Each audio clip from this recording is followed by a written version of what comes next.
तर बीडमधील मसाजोग गावचे सरपंच संतोष देशमुख हत्या प्रकरणात दररोज नवनवी माहिती समोर येते। आरोपी वाल्मिक कराड याला मिळत असलेल्या विशेष ट्रीटमेंटबाबत शरद पवार गटाचे आमदार रोहित पवार यांनी एक्स या सोशल मीडियावरून पोस्ट करत निशाणा साधलाय। वाल्मिक कराडला रुग्णालयात स्पेशल वागणूक दिली जाते। रुग्णालयाचा वॉर्ड कराडसाठी रिकामा करण्यात आल्याचा दावा रोहित पवारांनी केलाय। त्यांनी काय ट्विट केलंय पाहूया एकदा।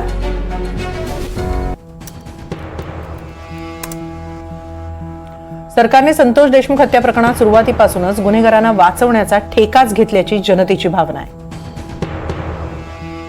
आरोपी कराडला आराम करता यावा यासाठी हॉस्पिटलमधील एक वॉर्ड रिकामा करण्यात आला, हे दुर्दैवी आहे।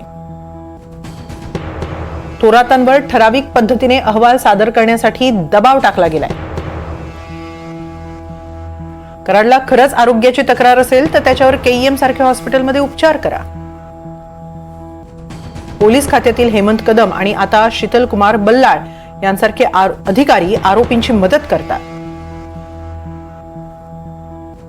असं करून देशमुख कुटुंबाला न्याय मिळेल का, असा सवाल रोहित पवारांनी उपस्थित केलाय।